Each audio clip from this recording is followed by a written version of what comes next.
అందరికీ నమస్కారము. నా పేరు చిందాడ చిన్నోడు. ఈరోజు మనం ఈ తరగతిలో అలంకారాల గురించి చెప్పుకుంటున్నాం. అలంకారాలు 2 రకాలు. ఒకటి శబ్దాలంకారాలు, 2 అర్థాలంకారాలు. శబ్దాలంకారాలు మొత్తం 6 చెప్పుకున్నాం. 6 కూడా మీకు విశ్లేషణాత్మకంగా చాలా చాలా ఎక్కువ ఉదాహరణలు ఇచ్చి మీకు నేను బోధించడం జరిగింది. ఇప్పుడు అర్థాలంకారాలను మనం నేర్చుకుందాం. అర్థాలంకారాల్లో ప్రధానంగా మనకి మరి ఉపమాలంకారం గురించి మనం ప్రారంభించుకుందాం. అలంకారాలలో మొట్టమొదటిది ప్రాచీనమైనటువంటి అలంకారం ఏదని అడిగితే ఉపమా అలంకారము. అలంకారాలన్నిటిలోకి మొట్టమొదటిది ప్రాచీనమైనది అని అడిగితే ఉపమా అలంకారంగా మనం చెప్పాలి. అలంకార సంప్రదాయాన్ని స్థాపించిన వాడు ఎవరంటే భామహుడు. అలంకార సంప్రదాయాన్ని స్థాపించినది భామహుడు. భామహుడు రాసినటువంటి అలంకార గ్రంథము కావ్యాలంకారము. భామహుడు 6వ శతాబ్దానికి చెందినవాడు. క్రీస్తు శకము 6వ శతాబ్దానికి చెందినటువంటి అలంకారికుడు. ఇప్పుడు నేను చెప్పేవి కూడా మీరు నోట్స్ రాసుకోవాలి, ఓకేనా? కాబట్టి అలంకారాల్లో మనకి ప్రధానంగా ఉపమాలంకారం గురించి మనం నేర్చుకుందాం. ఉపమ సర్వాలంకార బీజము అని పేర్కొన్నది ఎవరు? ఇది మనకి గత ప్రీవియస్ పరీక్షలో ఇచ్చినటువంటి ప్రశ్న. ఉపమ సర్వాలంకార బీజము అని పేర్కొన్నది ఎవరని అడిగితే చెప్పగలరా? వామనుడు. వామనుడు స్థాపించిన సంప్రదాయము రీతి సంప్రదాయం. కాబట్టి వామనుడు ఏమన్నాడండి? ఉపమాలంకారం, ఉపమ సర్వాలంకార బీజం అని పేర్కొన్నవాడు వామనుడు. అదే అతిశయోక్తి సర్వాలంకార బీజం అని పేర్కొన్నది ఎవరిని అడిగితే అతిశయోక్తి అలంకారమే సర్వాలంకార బీజం అని పేర్కొన్నది మమ్ముట్టుడు. అయితే వక్రోక్తియే సర్వాలంకార బీజం అని పేర్కొన్నది భామహుడు. ఈ 3 నేర్చుకుంటే మనకు ఒక ప్రశ్న వస్తుంది. కాబట్టి ఈ విధంగా మనకి ఉపమాలంకారంలో ప్రసిద్ధుడైన కవి ఎవరని అడిగితే ఉపమాలంకారంలో సుప్రసిద్ధుడైన కవి కాళిదాసు. కాళిదాసు ఎక్కువగా ఏ అలంకారం ఉపయోగించాడండి? ఉపమాలంకారాన్ని ఉపయోగించాడు. కాబట్టి ఈ విధంగా మనం ఉపమాలంకారం గురించి మనం నేర్చుకుంటాం. కాబట్టి భామహుడు భామాలంకారము లేదా కావ్యాలంకారములో ఎన్ని అలంకారాలను పేర్కొన్నాడు చెప్పగలరా? భామహుడు ఎన్ని అలంకారాలు పేర్కొన్నాడంటే భామహుడు పేర్కొన్న అలంకారాలు 38 అండి. అందులో 2 శబ్దాలంకారాలు, 36 అర్థాలంకారాలను పేర్కొన్నాడు. ఓకేనా? భామహుడు పేర్కొన్న అలంకారాలు ఏంటంటే 38, 2 శబ్దాలంకారాలు, 36 అర్థాలంకారాలు. అలంకార సంప్రదాయాన్ని స్థాపించిన వాడు భామహుడు. ఓకేనా? భరతుడు ఉన్నాడే, భరతుడు రాసినటువంటి గ్రంథము నాట్యశాస్త్రము.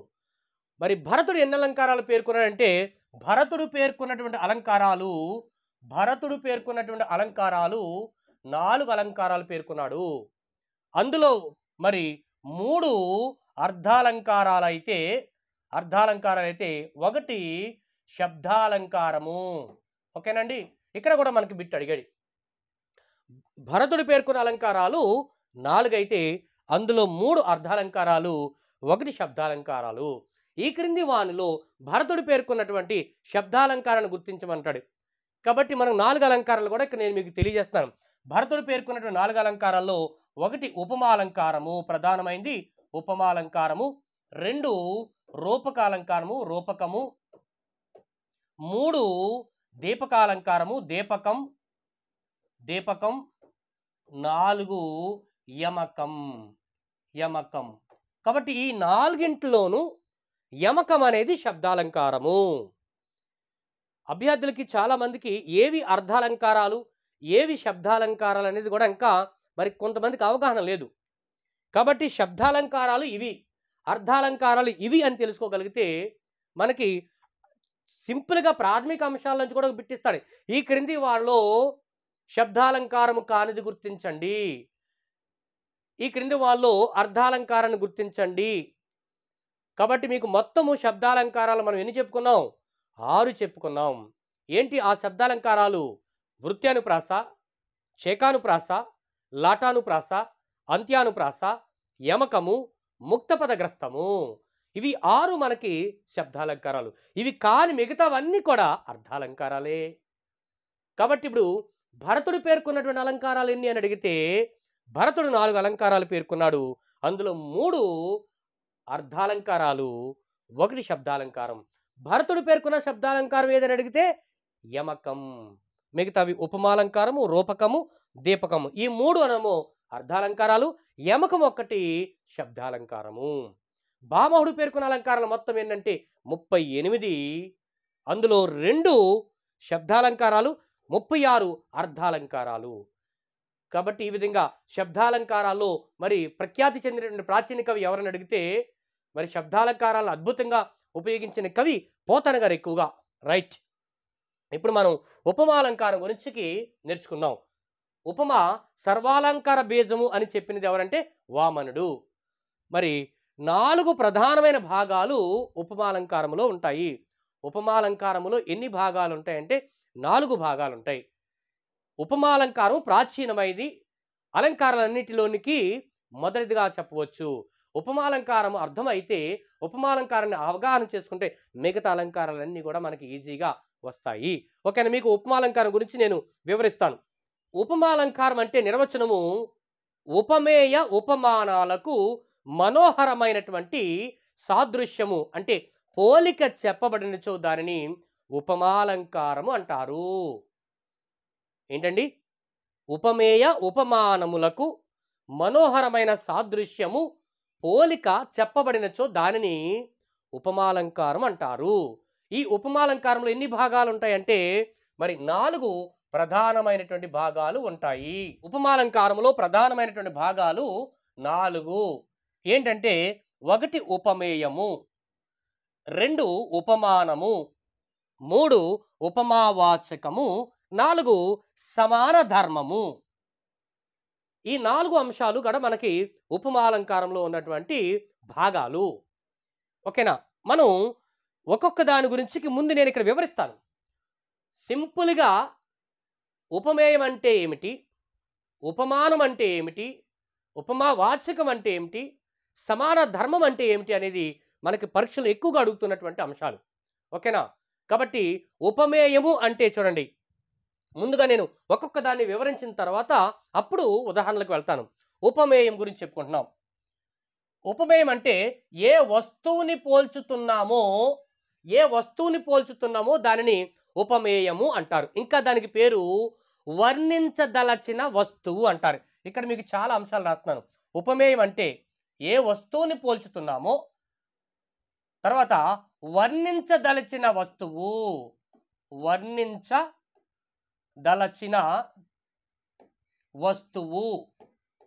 వర్ణించదలచిన వస్తువు.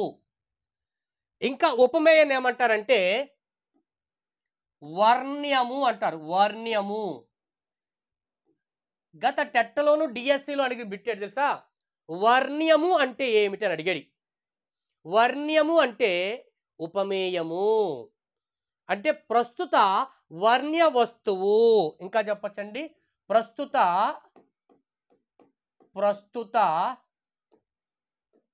వర్ణ్య వస్తువు అంటే వర్ణించే వస్తువు.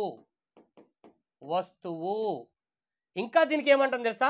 ఇంకా దీనికి అసలు విషయం. ఉపమేయానికి ఏమని పేరుతో పిలుస్తారంటే విషయం అని కూడా పిలుస్తారు. వర్ణ్యము. తర్వాత దీనికే మరొక పేరు ప్రస్తుతము అంటారు. ప్రస్తుతము. దీనికే మరి ప్రకృతము అని పేరు. సార్ ఉపమేయానికి ఎన్ని పేర్లు ఉన్నాయనేది మీకు నేను చెప్తున్నాను. వర్ణ్యము, ప్రస్తుతము, ప్రకృతము, ప్రస్తుత వర్ణ్య వస్తువు, అసలు విషయము, వర్ణించదలచిన వస్తువు, ఏ వస్తువుని పోల్చుతున్నామో. కాబట్టి ఏ వస్తువును పోల్చుతున్నామో దానిని ఉపమేయం అంటారు. చెప్తాను ఇంకా మీకు బాగా క్లియర్గా. దానినే వర్ణించదలచిన వస్తువు, వర్ణ్యము, ప్రస్తుత వర్ణ్య వస్తువు, అసలు విషయము, ప్రస్తుతము, ప్రకృతము అనే పేర్లతో పిలిచేటువంటి మరి పదం ఏదంటే ఉపమేయము. సింపుల్గా వర్ణ్యం అంటే ఏమిటని అడుగుతాడు. తర్వాత ప్రస్తుత వర్ణ్య వస్తువు అంటే ఏంటి అడుగుతాడు. విషయమని దేన్ని అంటారు, ప్రస్తుతమని దేన్ని అంటారు, ప్రకృతమని దేన్ని అంటారంటే ఉపమేయానికి ఉన్నటువంటి పేర్లు. ఇప్పుడు మనం ఈ ఉపమేయాన్ని ఉపమానంతో పోల్చాలి. ఉపమేయాన్ని ఉపమానంతో పోల్చాలి. ఆమె ముఖము చంద్రబింబము వలె అందముగా ఉంది అన్నాను. ఆమె ముఖం చంద్రబింబం వలె అందముగా ఉంది. ఇక్కడ ఆమె ముఖము అంటే ఆ ముఖం అనేది ఉపమేయం. ఏంటి సార్? వర్ణించదలచిన వస్తువు ముఖము. ఇప్పుడు వర్ణించదలచిన వస్తువు ముఖము, అది వర్ణ్యము. ప్రస్తుత వర్ణ్య వస్తువు అది. అసలు విషయం అదే, ప్రస్తుత విషయం అదే, ప్రకృతం అదే. అంటే ముఖము ముఖము ముఖము. ఈ ముఖాన్ని అంటే ఆ ఉపమేయాన్ని ఉపమానంతో పోల్చాలి, మరొక వస్తువుతో పోల్చాలి. కాబట్టి ఉపమానాన్ని తీసుకోవాలి. ఓకేనా? మీకు ఉపమేయం అంటే ఎన్ని వస్తువులు చెప్పానో చూడండి. మీరు ఎన్నెన్నో అలంకారాలు చూసుకుని వెళ్ళిపోతారు. సింపుల్గా ప్రకృతం అని దేన్ని అంటారు, అలంకారాల్లో ప్రకృతం అంటే ఏంటి, ఉపమాలంకార భాగాల్లో ప్రస్తుతం అంటే ఏమిటి, విషయం అంటే ఏంటి, ప్రస్తుత వర్ణ్యం అంటే ఏమిటి. సబ్జెక్ట్ నేర్చుకోగలిగితే మరి ఎక్కడ ఏది ఇచ్చినా సరే మీరు పెట్టగలరు. తర్వాత ఉపమానం అంటే ఏంటి చెప్తాను మీకు. ఓకేనా? ఇది రాసుకోండి మీరు. రెండోది ఉపమానం అంటే, ఉపమానం అంటే మరి సాటువ పోలికకు తెచ్చిన వస్తువు. సాటువ పోలికకు తెచ్చిన వస్తువు అంటే చూడండి, ఉపమానం అంటే ఏ వస్తువుతో పోల్చుతున్నామో, ఏ వస్తువుతో పోల్చుతున్నామో, ఇంకా చెప్పాలంటే సాటువ పోలికకు పోలికకు తెచ్చుకొన్న వస్తువు. ఎవరినైనా పోల్చాలంటే ఎవరితో పోల్చాలో ఆ వస్తువుని తెచ్చుకోవాలి. అందుకని సాటువ పోలికకు తెచ్చుకున్న వస్తువు, దాన్ని మనం ఏమంటాం, ఏ వస్తువుతో పోల్చుతున్నాము. ఏ వస్తువును పోల్చుతున్నాం? ముఖాన్ని పోల్చుతున్నాం. ఏ వస్తువుతో పోల్చుతున్నాం? చంద్రబింబంతో పోల్చుతున్నాం. కాబట్టి దాన్ని సాటువ పోలికకు తెచ్చుకున్న వస్తువు అంటారు. దాన్ని వర్ణించదలుచుకున్న వస్తువుకు పోలికగా తెచ్చుకున్నటువంటి మరొక వస్తువు. దీన్నే మనం ఏమని పేరుతో పిలుస్తారంటే దీన్ని ఏమండి, దీన్ని అవర్ణ్యము అంటారు. అవర్ణ్యము, అవర్ణ్యము. ఉపమానానికి మరొక పేరు అవర్ణ్యము. వర్ణ్యం అంటే ఉపమేయము, అవర్ణ్యము అంటే ఉపమానము. తర్వాత అప్రస్తుతము, అప్రస్తుతము, అప్రస్తుతము. అలాగే అప్రకృతము, అప్రకృతము. ఓకేనా? తర్వాత విషయీ అనాలి. విషయీ. ఇందాక విషయం అన్నాం, ఇక్కడ ఉపమేయానికి వర్ణ్యం అన్నాం, ఉపమానానికి అవర్ణ్యము. ఉపమేయానికి ప్రస్తుతం అన్నాం, ఉపమానానికి అప్రస్తుతం. పెట్టండి. ఉపమేయానికి ప్రకృతం అన్నాం, ఉపమానానికి అప్రకృతము. ఉపమేయానికి విషయం అన్నాం, ఉపమానానికి విషయీ. ఈ విధంగా ఉపమానానికి ఉన్నటువంటి మరొక పేర్లు ఏంటంటే ఏ వస్తువుతో పోల్చుతున్నామో దాన్ని ఉపమానం అంటాం. సాటువ పోలికకు తెచ్చుకున్న వస్తువుని ఉపమానం అంటాం. మరి ఉపమానానికి మరొక పేరు అవర్ణ్యం అంటాం, అప్రస్తుతం అంటాం, అప్రకృతం అంటాం, విషయీ అంటాము. కాబట్టి ఇన్ని అంశాలు నేర్చుకుంటే అవర్ణ్యం అంటే ఏమిటని అడుగుతాడు పరీక్షలో. సింపుల్గా గిలగలగలు కొట్టేసుకోవాలి అర్థం కాకపోతే. ఇచ్చడి ప్రీవియస్ పేపర్లో ఇచ్చినటువంటి ప్రశ్నలు మీకు చెప్తున్నాను. అందుకని ఇలాంటి అంశాల మీద మీరు కోచింగ్ తీసుకోవాలి, ఇలాంటి అంశాల మీద మీరు అవగాహన కలిగి ఉండాలి. రైట్. ఉపమేయం అంటే మనకు అర్థమైపోయింది. ఏ వస్తువును పోల్చుతున్నామో దానిని ఉపమేయము, ఏ వస్తువుతో పోల్చుతున్నామో దానిని ఉపమానము. తర్వాత మూడోది ఉపమావాచకము. ఉపమావాచకం అంటే పోలికను చెప్పే మాటనే ఉపమావాచకం అంటారు. గుర్తుపెట్టుకోండి. ఉపమావాచకం అంటే ఏంటంటే పోలిక చెప్పే మాట. ఇక్కడ రాస్తాను. పోలికను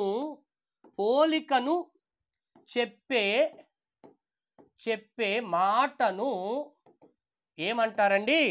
ఉపమావాచకము.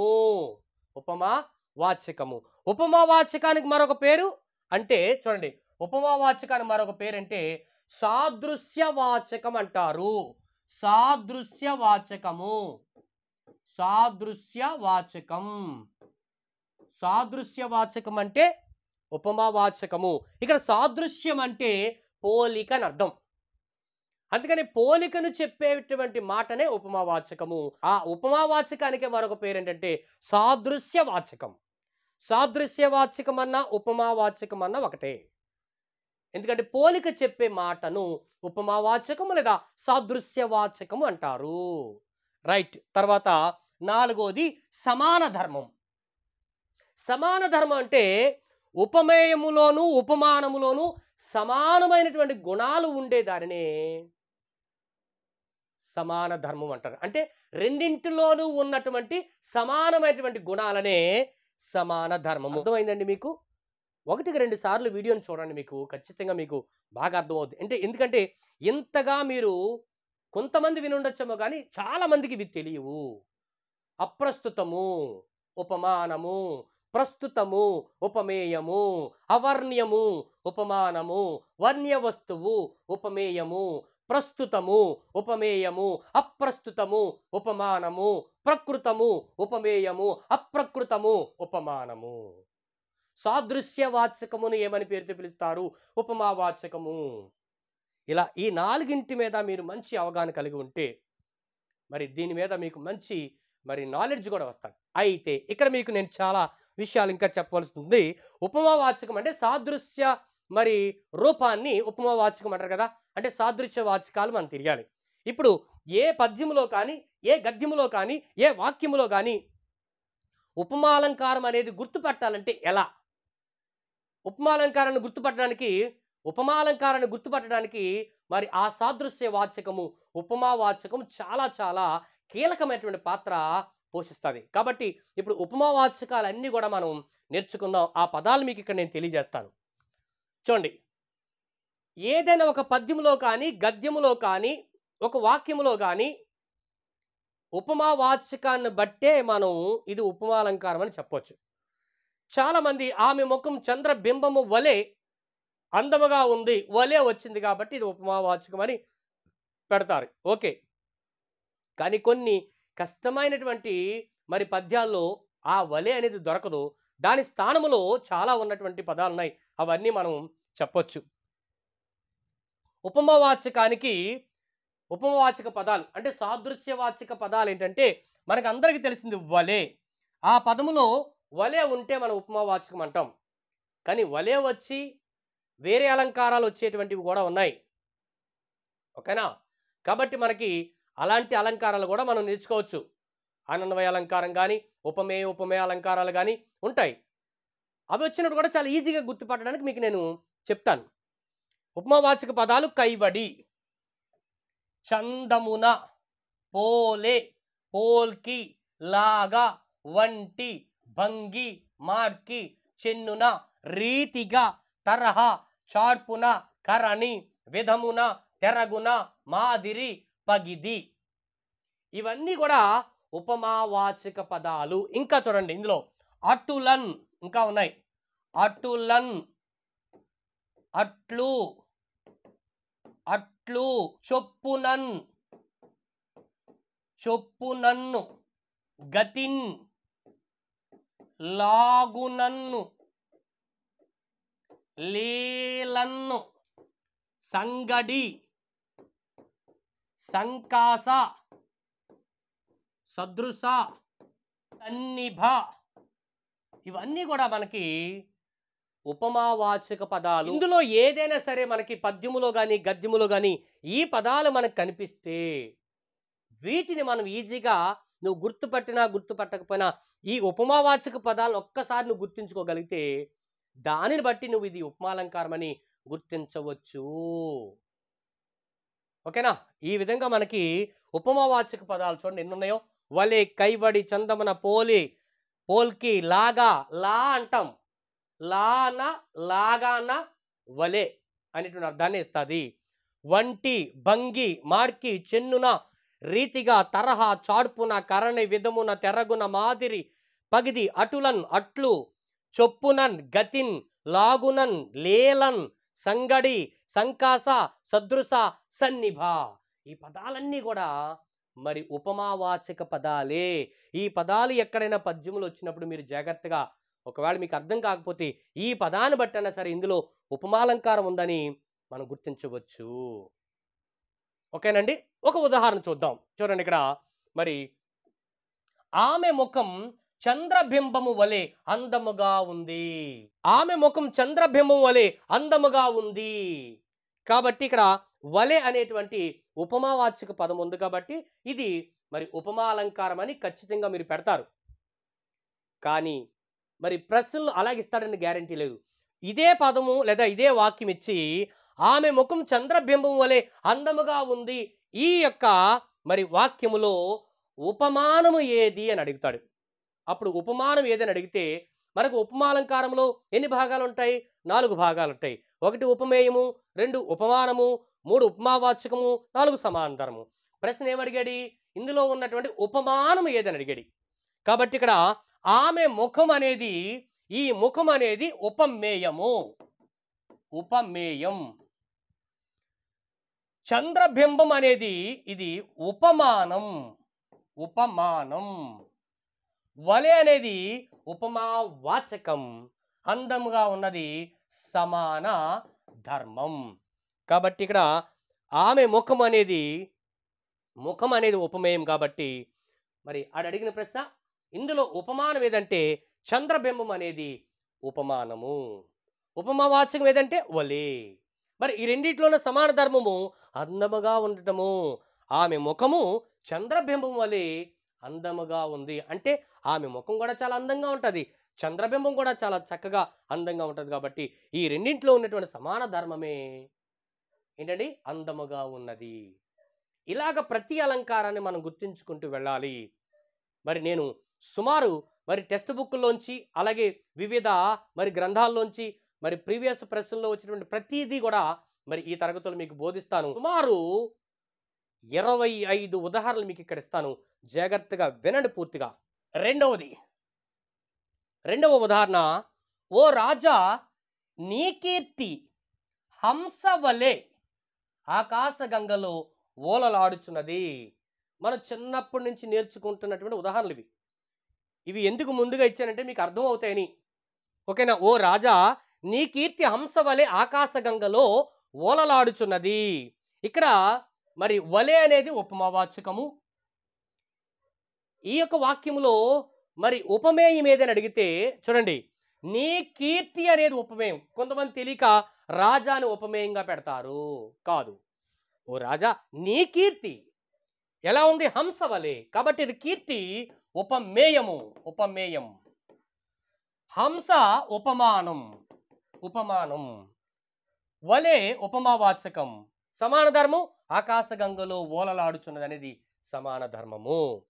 3, కృష్ణుని లోచనములు రాజీవముల వలె విశాల సుందరములు. ముందుగా మనకి ఇక్కడ ఉపమావాచకాన్ని ఎదుక్కోండి. వలె ఉంది కాబట్టి ఇది ఉపమాలంకారమే. మీకు ఉపమేయము ఉపమానం కావాలి కాబట్టి ఇక్కడ లోచనములు అనేవి కన్నులు ఉపమేయము, రాజీవముల వలె ఉన్నాయి అంటే తామరల వలె ఉన్నవి కాబట్టి లోచనములు రాజీవముల వలె విశాల సుందరములు, ఇది కూడా మనకి ఉపమాలంకారం. 4, కాంతాగమనము హంస గమనము వలె మనోరంజకముగా ఉన్నది. కాంతాగమనము, కాంత అంటే స్త్రీ, స్త్రీ యొక్క నడక ఎలా ఉందంట? హంస నడక వలె మనోరంజకముగా ఉన్నది. కాబట్టి ఇలాంటి అలంకారాలను బట్టే సినిమాలో సినీ గేయ రచయితలు చక్కని పాటలు రాసేస్తున్నారు. వయ్యారి బామా నీ హంస నడక ఎందుకే తొందర తొందర. కాబట్టి కాంతాగమనము హంస గమనము వలె మనోరంజకముగా ఉన్నది. కాబట్టి ఇక్కడ ఉపమేయం అనేది కాంతాగమనము, ఉపమానము హంసగమనము, ఉపమావాచకము వలె, సమాన ధర్మము మనోరంజకముగా ఉండటం. మనకి మనమే అర్థం చేసుకోవాలి. దాని మీద ఒక గ్రిప్ సంపాదించుకోవాలి. ఎంతకాలం అలంకారాల మీద నువ్వు ఇంకా అనుమానం పడుతూ ఉంటావు? ఎంతకాలం? ఎన్నో క్లాసులు వింటావు, ఇంకా నీకు డౌట్గానే ఉంటుంది. ఈ క్లాసులు వినండి చక్కగా. ఓకేనా? మరి 5, కొల్లేటి కొంగ ముక్కు చంద్రాయుధముల పొడవుగా ఉన్నది. కాబట్టి కొల్లేటి కొంగ ముక్కు, ముక్కు ఉపమేయము ఎలా ఉంది? చంద్రాయుధములా ఉంది. ముక్కు ఆయుధంతో పోల్చేది కాబట్టి ఇక్కడ ఎలా ఉంది? సమాన ధర్మం పొడవుగా ఉంది. కొల్లేటి కొంగ ముక్కు. మరి ఇందులో ఉపమా వాచకం ఏది? ఆయుధములా. లా అన్న, లాగా అన్న, వలే అన్న, సంకాస అన్న, సంగడి అన్న, సదృశ అన్న, సన్నిభ అన్న, సమాన అన్న, స్వరూప అన్న, సాటువ అన్న, ఇవన్నీ ఉపమావాచక పదాలే. కాబట్టి వీటిని మీరు గుర్తుంచుకోవాలి. ఇన్ని పదాలు మీకు ఈ క్లాసులో తప్ప మీకు ఎక్కడ దొరకవు. కాబట్టి చాలా జాగ్రత్తగా మీరు దాన్ని వినాలని మనం చేస్తూ ఉన్నాను. ఓకేనా? 6, జీవితేశ్వరి సరులు నామై చరచి చనిక్రం మెరుగు చాడ్పునా. ఇందులో ఏ అలంకారం ఉంది అని అడగచ్చు. జీవితేశ్వరి సరులు నామై చరచి చనే క్రొమ్మెరుగు చాడ్పున. కొంచెం ఇది ఆలోచించాలి. ఎందుకనంటే ఇక్కడ వలె అనే పదం కనిపించలేదు. మరి దీన్ని ఏ అలంకారం అని గుర్తుంచుకోవాలి? మీకు చెప్పాను, ఉపమావాచక పదాలన్నీ ఇచ్చాను. అందులో ఈ ఉపమావాచక పదం ఎక్కడ ఉంచండి? చాడ్పున. చాడ్పున, దీనిని బట్టి కూడా మనం ఇది ఉపమాలంకారం అని గుర్తుపెట్టేసుకోవచ్చు. అంతే. నీకు ఇందులో ఉపమయం ఏదో ఉపమానం ఏదో నీకు తెలియకపోయినా పర్వాలేదు. కాబట్టి ఇక్కడ అర్థం తెలియకపోయినా సరే ఉపమావాచక పదాన్ని బట్టి కూడా గుర్తించుకుని ఈజీగా పెట్టేయచ్చు. తెలివితేటలు ఉండాలి, బుర్ర ఉపయోగించాలి అప్పుడు. ఓకేనా? రైట్. కాబట్టి ఇక్కడ ఉపమేయం ఏంటంటే జీవితేశ్వరి, ఉపమానం ఏంటండి? క్రొమ్మెరుగు అంటే క్రొత్త మెరుపు తీగ. ఈమె సరులు నాపై చరిచింది. ఆమె మెడలో ఉన్నటువంటి మరి సొమ్ములు ఆభరణాలు మరి ఒక్కసారిగా నన్ను చరిచింది. ఎలా జరిగిందంటే కొత్త మెరుపు తీగ వలె. జీవితేశ్వరిని దేంతో పోల్చండి? మెరుపు తీగతో పోల్చాడు కవి. పోల్చడానికి పదము చాడ్పున. కడు ఉపమావాచకము చాడ్పున, సమాన ధర్మము చరిచి చని వెళ్ళిపోయింది. మెరుపు తీగల ఒక్కసారి నన్ను చరిచి వెళ్ళిపోయింది. ఇది చక్కనటువంటి ఉదాహరణ మరి గురజాడ అప్పారావు గారు రాసినటువంటి ముత్యాల సరాల్లోంచి తీసుకోవడం జరిగింది. ఓకేనా? రైట్. తర్వాత మీకు మళ్ళీ టెక్స్ట్ బుక్లో ఉన్నటువంటి ప్రతిదీ కూడా మీకు ఇక్కడ నేను పొందుపరుస్తాను. జాగ్రత్తగా వినండి. ఇవే రిపీట్ అవుతాయి. మీరు జేఎల్ రాయండి, డిఎల్ రాయండి, డిఎస్సి రాయండి, ఏది రాసినా సరే ఈ అలంకారాల నుంచి ఖచ్చితంగా మీకు ఉదాహరణలు ఇవ్వడం జరుగుతుంది. అర్ధాలంకారాల్లో మనం ఉపమాలంకారం గురించి చెప్పుకుంటున్నాం. ఓకేనా? మరి ఈ నిర్వచనం చూద్దాం. నిర్వచనం చూడండి. ఉపమేయ ఉపమానాలకు మనోహరమైనటువంటి సాదృశ్యమును, పోలికని చెప్పినట్లయితే దానిని ఉపమాలంకారం అంటారు. ఇది మనకి 8వ తరగతి పాఠ్యపుస్తకంలో ఇచ్చినటువంటి నిర్వచనం. ఏంటండి నిర్వచనం? ఏంటండి? ఉపమేయ ఉపమానాలకు మనోహరమైనటువంటి సాదృశ్యమును లేదా పోలికను చెప్పినట్లయితే దానిని ఉపమాలంకారము అంటారు. ఎగ్జాంపుల్ చూడండి. జ్ఞానము దీపము వలె జీవితానికి వెలుగునిస్తుంది. జ్ఞానము దీపం వలె జీవితానికి వెలుగునిస్తుంది. ఇది మొన్న మరి 2024 టెట్లో కూడా ఇచ్చినటువంటి ప్రశ్న. ఓకేనండి? చూడండి, జ్ఞానము దీపం వలె. ఇక్కడ మనకి జ్ఞానాన్ని దీపంతో పోల్చారు. ఈ జ్ఞానాన్ని దేంతో పోల్చాడు కవి? దీపంతో పోల్చాడు. కాబట్టి ఇక్కడ జ్ఞానం అనేది పోల్చబడే వస్తువు. వివరణ చూడండి ఒక్కసారి. జ్ఞానాన్ని దీపంతో పోల్చారు. ఇక్కడ జ్ఞానము పోల్చబడే వస్తువు. జ్ఞానం పోల్చబడే వస్తువు కనుక జ్ఞానము ఉపమేయము. దీపము పోలికకు తెచ్చుకున్న వస్తువు కాబట్టి ఉపమానము. మరి ఉపమావాచకము వలె, సమాన ధర్మము వెలుగునిస్తుంది. కాబట్టి ఈ విధంగా మనకి అర్థమయ్యే రీతిలో కూడా మరి టెక్స్ట్ బుక్లో కూడా ఈ విధంగా మనకి ఇవ్వడం జరిగింది.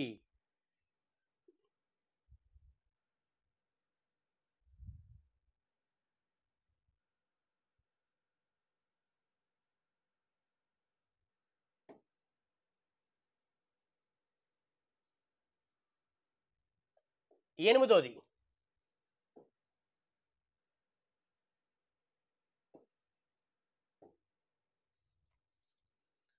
చినుకులు ముత్యాల రాలుతున్నాయి. ఏ అలంకారం అంటాడు? చినుకులు ముత్యాల రాలుతున్నాయి. ఇక్కడ చినుకులు దేంతో పోల్చాడండి? ముత్యాలతో పోల్చాడు. కాబట్టి చినుకులు అనేది ఉపమేయము, ముత్యాల్లాగా అంటే ముత్యాలు అనేది ఉపమానము, అందులో లాగా అన్నాడు కాబట్టి ఉపమావాచకము, రాలుతున్నాయి సమాన ధర్మం. ఇది కూడా మనకి ఉపమా అలంకారమే. తర్వాత నీ మాటలు అమృతము వలె సంతోషాన్నిస్తున్నాయి. చెప్పండి త్వరగా. కాబట్టి ఇక్కడ మాటలు అనేది ఉపమేయము, అమృతం వలె, అమృతం అనేది ఉపమానము, వలె ఉపమావాచకము, సంతోషాన్ని ఇస్తున్నాయి సమాన ధర్మము. 10 ఆమె ఆలోచనలు ఎదలో ముళ్ళు వలె కదలాడేయి. ఆమె ఆలోచనలు ఎదలో ముళ్ళు వలె కదలాడాయి. ఇక్కడ మరి ఉపమేయం ఏంటంటే పోల్చబడే పదం ఏదండి? ఆలోచనలు. ఆలోచన అనేది పోల్చబడే పదము కాబట్టి ఉపమేయము ఆలోచనలు. ఉపమానం ఏంటండి? పోలిక కొరకు ఉన్నటువంటి పదము ముళ్ళు. ముళ్ళు అనేది ఉపమానము. మరి ఉపమావాచకం అంటే ఉపమేయం ఉపమానాలకు అనుసంధానమైనటువంటి పదం కాబట్టి వలే. వలే అనేది మనకి సాదృశ్యవాచకం అంటారు దాన్నే, లేదా ఉపమేయ ఉపమానాల అనుసంధాన కర్తని ఎవరిని అంటారంటే వలే లేదా ఉపమావాచకము. అడగచ్చు సార్ బిట్ ఎలాగన్నా అడగచ్చు. చూడండి ఇలా అడగచ్చు బిట్టు. ఉపమేయ ఉపమానాలకు అనుసంధానమైనటువంటి కర్త ఎవరు అంటే ఉపమావాచకము, అదే వలే. కాబట్టి ఈ వలేని మనం సంస్కృతంలో ఏమంటామంటే ఇవ అంటారు. కాబట్టి ఈ వలే అనేటువంటి పదాన్ని చూడండి సంస్కృతంలో ఇవ అంటారు. ఇవ అంటే వలే అని అర్థము, గుర్తుపెట్టుకోండి. సంస్కృతంలో ఇవ అనే పదము తెలుగులో మనం వలేగా ఉపయోగిస్తున్నాము. కాబట్టి ఈ విధంగా ఉపమావాచకం అంటే ఉపమేయ ఉపమానాలకు అనుసంధానకర్త మరి వలే. మరి సమాన ధర్మం ఏంటండి? ఉపమేయ ఉపమానాలలో ఉండేటువంటి సమాన ధర్మము చూడండి. ఆమె ఆలోచనలు ఎదలో ముళ్ళు వలె కదలాడాయి. రెండు కూడా మరి సమాన ధర్మం అంటే ఉపమేయములోను ఉపమానములో ఉన్నటువంటి సమాన ధర్మము కదలాడాయి. ఇక్కడ చాలా మంది పొరపడతారు. ఆమె అనేది ఉపమేయము కాదు. జాగ్రత్తగా గమనించాలి. ఆలోచనలు ఎదలో ముళ్ళు వలె, ఆలోచనలు ముళ్ళు వలె కదలాడాయి. ఆమె ముళ్ళు వలె కదలాడలేదు. అందుకనే ఆమె ఆలోచనలు ఎదలో ముళ్ళు వలె కదలాడాయి. దీంట్లో ఉపమేయం ఏదని అడిగి వాడు ఎలా ఇస్తారో తెలుసండి? 1 ఆమె, 2 ముళ్ళు, 3 ఎద, 4 కదలాడాయి.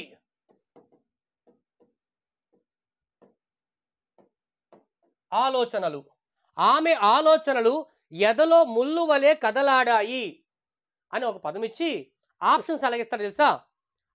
1 ఆమె, 2 ముళ్ళు, 3 ఎద, 4 కదలాడు, 5 ఆలోచనలు అనుకోవచ్చు. 5 ఆలోచన అంటే 5 ఆప్షన్లు ఇచ్చాను మీకు. ఇప్పుడు ఆమె ఆలోచనలు ఎదలో ముళ్ళు వలె కదలాడాయి.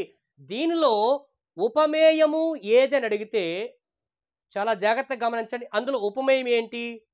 ఆమెయ, ముళ్ళ, ఎద, కదలాడేయ, ఆలోచనలా? కాబట్టి ఉపమేయము ఇక్కడ గమనించండి. ఆమె ఆలోచనలు ఎదలో ముళ్ళు వలె కదలాడంటే ఆమె ఆలోచనలు ముళ్ళు వలె అంటే ఆలోచనలు అనేవి ఉపమేయము.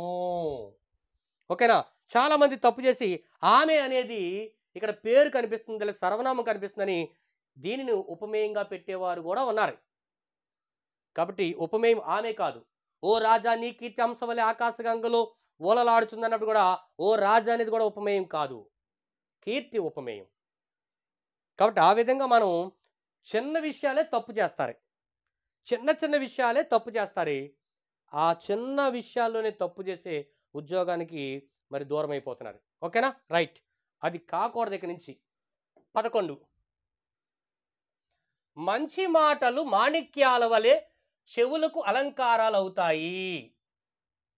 మంచి మాటలు మాణిక్యాల వలె చెవులకు అలంకారాలు అవుతాయి. ఓకేనా?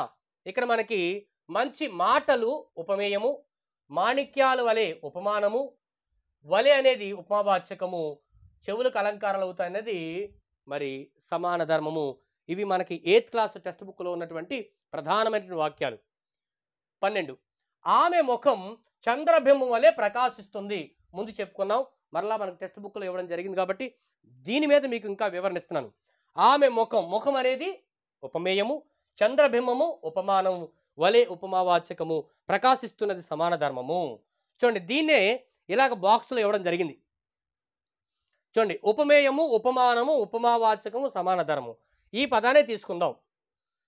ఆమె ముఖం, చూడండి, ఆమె ముఖం అనేది ఉపమేయము. ఓకేనా, ఇక్కడ మనకు ముఖం ప్రధానం. చంద్రబింబం అనేది ఉపమానము, వలె ఉపమావాచకము, ప్రకాశిస్తున్నది మరి సమాన ధర్మం. తర్వాత, నీ కీర్తి పాలవలే తెల్లగా ఉన్నది.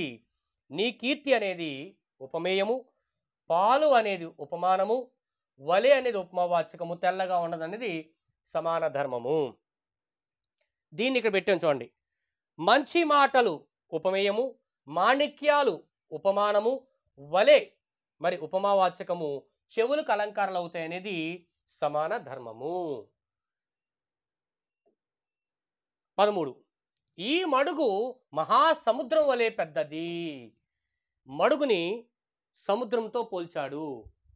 దేంతోనూ? మహాసముద్రంతో పోల్చాడు. కాబట్టి మడుగు మహాసముద్రం వలె పెద్దదిగా ఉందని చెప్పడం జరిగింది. తర్వాత, శ్రీమంతు చొక్క మల్లె పువ్వుల తెల్లగా ఉంది. ఇక్కడ ఉపమేయము శ్రీమంత్ కాదు, చొక్క. కాబట్టి చొక్క మల్లె పువ్వుల తెల్లగా ఉంది కాబట్టి ఇది ఉపమాలంకారము. తర్వాత 15 అందరి కడుపుల్లో ఆకలి అగ్నిలా లేచింది. ఇది 6వ తరగతి మరి తృప్తి పాఠంలో. అందరి కడుపుల్లో ఆకలి అగ్నిలా లేచింది. కాబట్టి ఆకలి అనేది ఉపమేయము. ఆకలి దేంతో పోల్చాడు? అగ్నితో పోల్చాడు. అగ్ని లా అనేది ఉపమావాచకము, లేచింది అనేది సమాన ధర్మము. 16 భరతమాత కోరిన వరాలనిచ్చే పారిజాత వృక్షం వంటిది. ఇందులో మనకి వంటిది అనేది ఉపమావాచకం కనిపిస్తుంది అక్కడ. కాబట్టి మీకు ఉపమావాచక పదాలు చెప్పడం జరిగింది. అవి తెలుసుకుంటే మీకు ఏది ఇచ్చినా సరే మీరు ఈజీగా గుర్తుపట్టచ్చు. కాబట్టి భరతమాత కోరిన వరాలనిచ్చే పారిజాత వృక్షం వంటిది. భరతమాతను ఎవరితో పోల్చి చెప్పారంటే పారిజాత వృక్షంతో ఇక్కడ పోల్చడం జరిగింది. పోల్చే వస్తువు వంటిది. 17 శోక దేవతలాగా ఆ వృద్ధురాలు సభలోకి ప్రవేశించింది. ఇది 6వ తరగతి నుంచి వచ్చినటువంటి ప్రశ్న. శోక దేవతలాగా వృద్ధురాలు సభలోకి ప్రవేశించింది. ఇక్కడ శోక దేవతలాగా కాబట్టి శోక దేవత అనేది ఉపమానము, వృద్ధురాలుని ఉపమేయంగా చెప్పాలి. ఇక్కడ కొంచెం వెనక్కి ముందుకైంది గమనించాలి. అన్ని ఉపమేయాలు ముందే ఉండాలని గ్యారంటీ లేదు. కాబట్టి శోక దేవతలాగా, ఎవరిలాగా? దేవతలాగా, ఆమెలాగా. ఎవరు? వృద్ధురాలు. వృద్ధురాల్ని ఎవరి దగ్గర పోల్చాడు? శోక దేవతలతో పోల్చాడు. కాబట్టి ఇది కూడా ఉపమాలంకారమే. 18 యానాదులు మాట్లాడేటప్పుడు స్వచ్ఛమైన అచ్చ తెలుగు మాటలు ముత్యాల్లా జారి పడుతుంటాయి. ఇక్కడ యానాదులు మాట్లాడేటప్పుడు స్వచ్ఛమైన అచ్చ తెలుగు మాటలు, తెలుగు మాటలు ఉపమేయము. దేంతో పోల్చాడంటే ముత్యాల్లా జారి పడతాయి, అంటే ముత్యాలతో పోల్చాడు. అంటే అచ్చ తెలుగు మాటలు ఉపమేయమైతే మరి వాటిని తెలుగు మాటలని ముత్యాలతో పోల్చడం జరిగింది కాబట్టి ఇది కూడా ఉపమాలంకారమే. కాబట్టి ఇక్కడ ముత్యాల్లాగా ఇది ఉపమావాచకం. మీకు కొంచెం ఫాస్ట్గా వెళ్తున్నాను, ఎందుకంటే ఇవన్నీ మీకు ఉదాహరణలు. మీరు ఒక్కసారి చూసుకొని సరిపోద్ది. మీరు 10 పుస్తకాలు తిరిగే అవసరం లేదు. మీరు డిఎస్సి కొట్టాలంటే ఏ ఎగ్జామ్ అయినా సరే ఈ అలంకారాల మీద మీకు మంచి మరి అవగాహన కలిగి ఉంటే ఈజీ. ఓకేనా. 19 ఒక దీపము నుండి మరొక దీపం పుట్టి వెలుగొందినట్లు తండ్రి రూపము పుత్రునిలో ఉంటుంది. నట్లులో అట్లు చెప్పాను. అట్లు, అట్టులన్, చొప్పునన్, రీతునన్, తెరగునన్, గతిన్, లాగున్, లేలన్, సంగడి, సంగాస, సదృశ, సన్నిభ, సమాన, స్వరూప, సాటువ, కైవడి, చాడ్పున, ఇవన్నీ కూడా ఉపమావాచక పదాలు. కాబట్టి అట్లు, కాబట్టి ఒక దీపము నుండి మరొక దీపం పుట్టి వెలుగొందినట్లు, అంటే ఇది ఉపమానము. తండ్రి రూపం పుత్రుల్లో ఉంటుంది అనేది ఉపమేయము. 20 ఆకాశంలో మేఘం వెండి కొండలా తెల్లగా ఉంది. ఈజీ. ఆకాశంలో మేఘం ఎలా ఉందంటే అండి, వెండి కొండల, మేఘాన్ని కొండతో పోల్చడం జరిగింది కాబట్టి ఇది కూడా ఉపమాలంకారమే. ఆకాశంలో సంచరించే హంసల చలన విన్యాసము మహాకవుల భావాకాశంలో సంచరించే సరస్వతి పాదలాస్యంలా ఉంది. లాస్యంలా, లాగా. కాబట్టి ఆకాశంలో సంచరించే హంసల చలన విన్యాసము మహాకవుల భావాకాశంలో సంచరించే సరస్వతి పాదలాస్యములా ఉంది. ఓకేనా. 22 9వ తరగతిలో ఇచ్చినటువంటి ఉపమాలంకారాల ఉదాహరణలు. బాణము తగిలి చల్లని హంస భూమిపై పడటం, శాపం తగిలి చల్లని చంద్రుడు సముద్రంలో పడటంలా ఉంది. పడటంలా ఉంది. ఎంత పెద్దదైనా సరే ఇక్కడ లాగా ఉన్న పదాన్ని బట్టి ఇది ఉపమాలంకారంగా గుర్తించుకోవచ్చు. ఓకేనా, రైట్. బాణం దెబ్బకు హంస గాయపడటం, రాహువు కోరల్లో చంద్రుడు చిక్కడములా ఉంది. బాణం దెబ్బకు హంస గాయపడడం, రాహువు కోరల్లో చంద్రుడు చిక్కడములా ఉంది. కాబట్టి ఇది కూడా మనకి మరి ఉపమాలంకారము.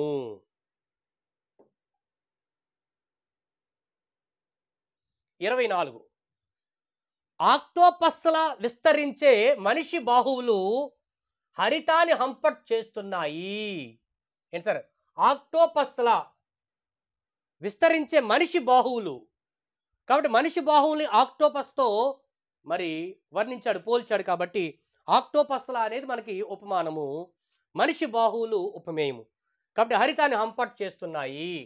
కాబట్టి ఈ విధంగా మనకి లా అనేది ఇక్కడ ఉపమా వాచకం కనిపిస్తుంది. చివరిగా 25 ఒక్కో చోట నిలువెత్తు ప్లాస్టిక్ కొబ్బరి చెట్లు ముస్తాబైన శవాల్లా దర్శనమిస్తున్నాయి. ఇక్కడ మనకి ఉపమేయం ఏదో ఉపమానం ఏదో కూడా మీకు చివరిగా చెప్పడం జరుగుతుంది. చూడండి, ఇలా మీరు అన్ని అర్థం చేసుకుంటే అన్నీ అంతే. ఎంత పెద్దది ఇచ్చినా సరే మీరు అవగాహన చేసుకోవాలి. ఒక్కో చోట నిలువెత్తు ప్లాస్టిక్ కొబ్బరి చెట్లు ముస్తాబైన శవాల్లా దర్శనమిస్తున్నాయి. అంటే ప్లాస్టిక్ కొబ్బరి చెట్లు ఎలా ఉన్నాయండి? శవాల్లాగా ఉన్నాయి. కాబట్టి ఒక్కో చోట నిలువెత్తు ప్లాస్టిక్ కొబ్బరి చెట్లని ఇక్కడ శవాలతో మరి పోల్చడం జరిగింది. దర్శనమిస్తున్నాయి అనేది మరి సమాన ధర్మము. మరి ముస్తాబైన శవాల్లా అనేది లాగా అనేది ఉపమా వాచకము. ఓకేనా. ఈ విధంగా మనకి మరి టెక్స్ట్ బుక్కుల్లోనూ అలాగే మరి ప్రీవియస్ పరీక్షలు ఇచ్చినవి చాలా ముఖ్యమైనవి కూడా మనం మరి ఉపమా అలంకారం గురించి మనం చెప్పుకున్నాం. వీటన్నిటిని 1-2 సార్లు మీరు వినండి, వీటి నోట్స్ రాసుకోండి. కొంచెం మీరు రివిజన్ చేయాలి సార్. ఉద్యోగం సాధించడానికి సరైన మార్గము రివిజన్, రివిజన్, రివిజన్. కాబట్టి ఒకసారి చూసేస్తే మనం ఉద్యోగం సాధించేస్తామంటే కాదు, ఎంతో కాలం బట్టి ఎన్నో రోజులుగా రాత్రులు పగలు కష్టపడి చదువుతున్నారు. మరి అలాంటి వాళ్ళకి ఉద్యోగం రాకపోతే మరి ఇంకెవరికి వస్తే చెప్పండి. అందుకని మనం కష్టపడాలి. నువ్వు కష్టపడు, దాని ద్వారా ఫలితాన్ని అనుభవించు. కాబట్టి నచ్చితే ఒక లైక్ చేయండి, సబ్స్క్రైబ్ చేయండి. తెలియనటువంటి మీ యొక్క స్నేహితులకి చిందాడు చిన్నోడు మరి తరగతులను మీరు పరిచయం చేయాలని కోరుకుంటూ ధన్యవాదములతో మీ చిందాడ చిన్నోడు మాస్టారు.